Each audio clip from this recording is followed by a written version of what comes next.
নমস্কার বন্ধুরা, everyday wife চ্যানেলে সবাইকে স্বাগতম। সবাই কেমন আছেন? আশা করি সবাই ভালো আছেন। আর ভগবানের কৃপায় আপনাদের আশীর্বাদ দোয়ায় তো আমিও ভালো আছি। দেখুন, এদিকে বাচ্চারা সবাই এবার খেলছে, আর এখন রান্না বান্না করব। বন্ধুরা, বাজার তো চলে এসেছে, রান্না করব। কি রান্না করব আজকে? টমেটো আনা হয়েছে, দেখুন কত সুন্দর না টমেটোগুলো, একদম লাল। তবে শীতের টমেটোটাতে কোনো ফরমালিন থাকে না, খেতে কিন্তু খুবই ভালো। এই সময়টা টমেটোর মানে খুবই ভালো লাগে খেতে, আর দারুণ লাগে। চাটনি বানালে তো কোনো কথাই হবে না, তার সাথে মাখা, যে যেরকম খায় সালাদও তৈরি করা যায়। এদিকে টুলটুলি সোনা দুষ্টামি করছে। আর এখানে আলু আনা হয়েছে, নতুন আলু। তো নতুন আলু তো আর কিছুদিন থাকবে। আর এখানে ডাঁটা শাক আনা হয়েছে, ছোট ছোট ডাঁটা শাক, সুন্দর না দেখতে? তো এই শাকগুলো ভাজা করলে কিন্তু অনেক ভালো লাগে খেতে, পেঁয়াজ রসুন দিয়ে। তার সাথে এখানে দেখুন একটা মিষ্টি কুমড়া আনা হয়েছে। তো এখনকার মিষ্টি কুমড়াগুলো এরকমই হয়, বেশি পাকাগুলো ওরকমভাবে পাওয়া যায় না। তো এই কালারটা দেখতে আমার কাছে ভালোই লেগেছে, আপনাদের কাছে কেমন লেগেছে অবশ্যই জানাবেন। তো দেখুন আজকে কী রান্না করি। আর আনা হয়েছে কই মাছ। আর টমেটোটা এইভাবে ছিলে চাটনি করলে কি হয়, খুব ভালো লাগে খেতে, আর তার সাথে গলে যায় টমেটোটা।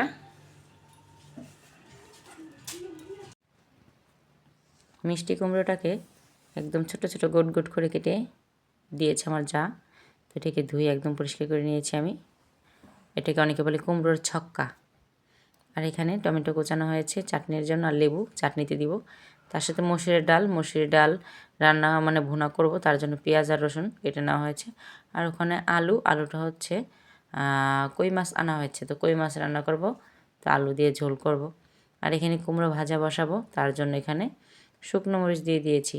আমরা সরিষার তেলে রান্না করি, তো যার জন্য তেলের কালারটা হয়তো অন্যরকম একটু। তো শুকনো মরিচ ফোড়ন দিলাম, আর কোনো রকমের মরিচ দিব না। সাথে দিলাম সরিষা। তো সরিষা ফোড়ন দিলে কি হয়, অনেক ছিটে কিন্তু, একটু খেয়াল করলে দেখতে পাবেন। তার মধ্যে দিয়ে দিলাম এখন আমি মিষ্টি কুমড়ো।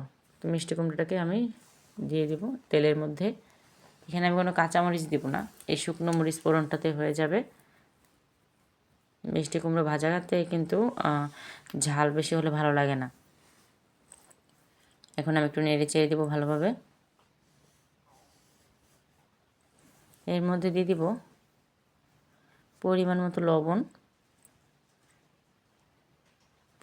লবণ দিয়ে দিলাম, বা স্বাদ মতো লবণ। তার সাথে একটু হলুদের গুঁড়ো। আমি কিন্তু মিষ্টি কুমড়োটাকে ঢাকবো না। আর এখানে দিয়ে দিলাম চিনি।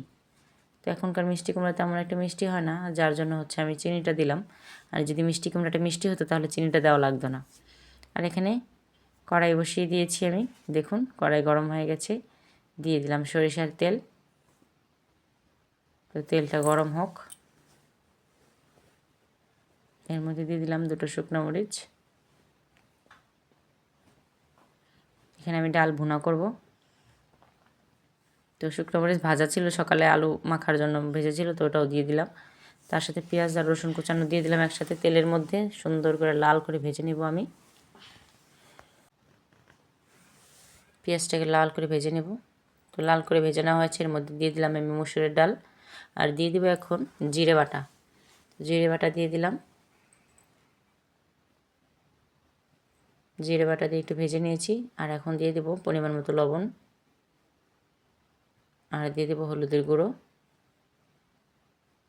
দিয়ে সামান্য একটু জল দিয়ে দেব।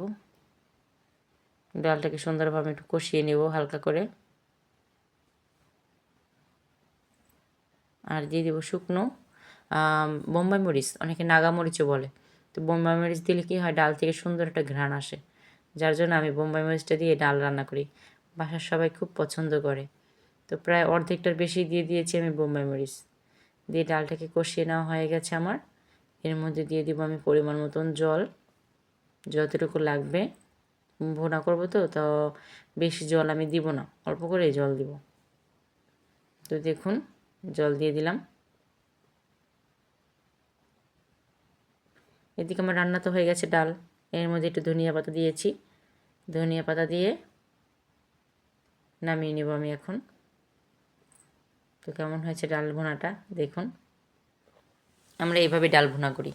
আর এখানে মিষ্টি কুমড়া ভাজা হয়ে গেছে, মিষ্টি কুমড়া ভাজা করা শেষ। আর এখানে মা কই মাছ কাটতে বসেছে। তো কই মাছের উপরে ছাই ছড়িয়ে দিয়েছে। ছাই দিলে কি হয়, মাছগুলো তো বেশি নড়ে না, যার জন্য ছাই ছড়িয়ে দিয়েছে। এখন এক এক করে মা মাছগুলোকে সব কেটে নিচ্ছে। আজকে দেশি কই আনা হয়েছিল বাজার থেকে। তো দেশি কই রান্না করলে কিন্তু দুর্দান্ত লাগে খেতে দেশি। আর এদিকে আমি তেল বসিয়ে দিয়েছি, তার মধ্যে দিয়ে দিলাম শুকনো মরিচ ফোড়ন, সাথে দিলাম একটু সরিষা। এটা কিন্তু আমি সাদা তেল দিয়েই করছি, যেটাকে সয়াবিন তেল বলেন। তো এটা দিয়ে আমি আজকে চাটনি তৈরি করব, টমেটোর চাটনি রান্না করব। টমেটোকে আমি এভাবে একটু নেড়ে দিব।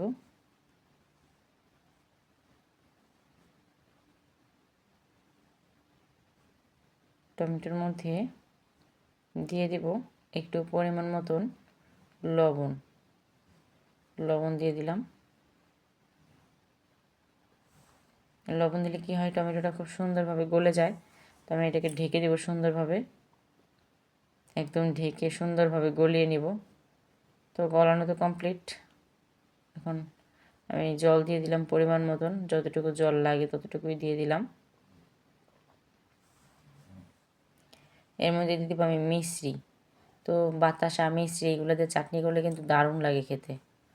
তো মিশ্রি দিলাম অর্ধেকটা, তার সাথে দিয়ে দিব চিনি। তো দেখুন চিনি প্রায় আমার 2 চামচ লেগেছে, 2 চামচের বেশি লেগেছে এই গোল হাতার। তার সাথে দিয়ে দেব লেবুর রস, 2টো লেবুর রস একসাথে দিয়ে দিলাম আমি। দিয়ে দিলে কি হয়, টমেটো তো অত বেশি টক হয় না, যার জন্য চাটনি থেকে একটু টক টক ভাব আসে, খেতে দারুণ লাগে। তো আমার তো চাটনি রান্না কমপ্লিট, চাটনি রান্না হয়ে গেছে। দেখুন কত সুন্দর হয়েছে না কালারটা। আর এখানে মাছগুলোকে একদম ধুয়ে পরিষ্কার করে নিয়েছি।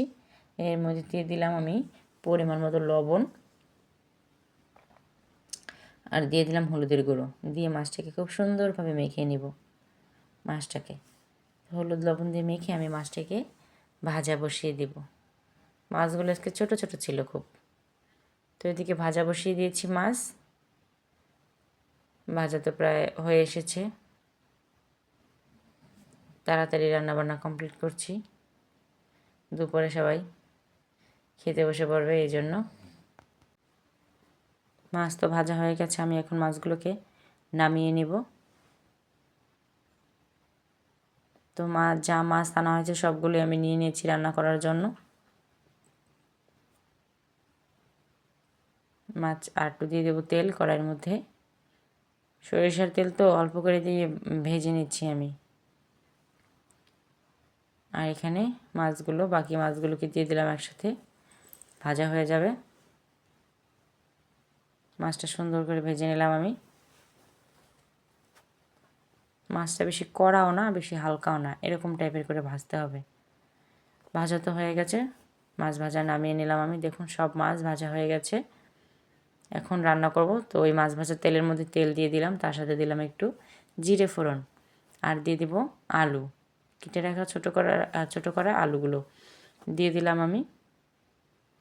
আলুটাকে একটু সুন্দরভাবে ভেজে নেব।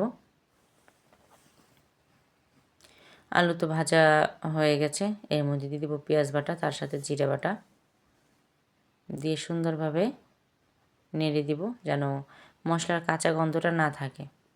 আর এদিকে আমি তিতা লাঞ্চা শাক আর থানকুনি পাতা এই দুটো দিয়ে বড়া তৈরি করব। তো শাকটাকে কেটে নেব আমি। আর এখানে দিয়ে দিলাম লবণ পরিমাণ মতন। মশলাটা তো ভাজা হয়ে গেছে, তাই লবণ দিয়ে দিলাম। আর হলুদের গুঁড়ো পরিমাণ মতন হলুদের গুঁড়ো দিয়ে দিলাম, তার সাথে দিয়ে দিলাম মরিচের গুঁড়ো। আমরা ঝালটা বেশি খাই, মরিচের গুঁড়োটা বেশি ব্যবহার করলাম। সামান্য একটু জল দিয়ে দিব মশলা কষানোর জন্য, নাহলে তো লেগে যাবে। মশলাটাকে সুন্দর করে কষিয়ে নিতে হবে। মশলা কষানো তো হয়ে গেছে আমার, জল দিয়ে দিব। পরিমাণ মতন জল দিলাম, বেশি জল দিব না আবার কমও দিব না, পরিমাণ মতন দিলাম। দেখলে বুঝতে পারবেন। তো এর মধ্যে দিয়ে দেবো আমি টমেটো কাটা। টমেটোটাকে এখন দিয়ে দিলাম যাতে বেশি গলে না যায়। তো আমার রান্না তো কমপ্লিট, নামিয়ে নিয়েছি। দেখুন কেমন হয়েছে, কালারটা কেমন হয়েছে অবশ্যই জানাবেন। তার সাথে এখানে এলাঞ্চা শাকের বড়া তৈরি করছি আমি। আর এই যে বড়াগুলোকে নামিয়ে নিয়েছি। কেমন হয়েছে অবশ্যই জানাবেন সবাই আজকের রান্না। সবাই ভালো থাকবেন, সুস্থ থাকবেন। আজকের ভিডিওটি এই পর্যন্তই। আর ভালো লাগলে অবশ্যই সবাই একটু শেয়ার দিয়ে দিবেন, তার সাথে একটা সাবস্ক্রাইব করবেন। তো এতক্ষণ পর্যন্ত থাকার জন্য আপনাদের অসংখ্য অসংখ্য ধন্যবাদ।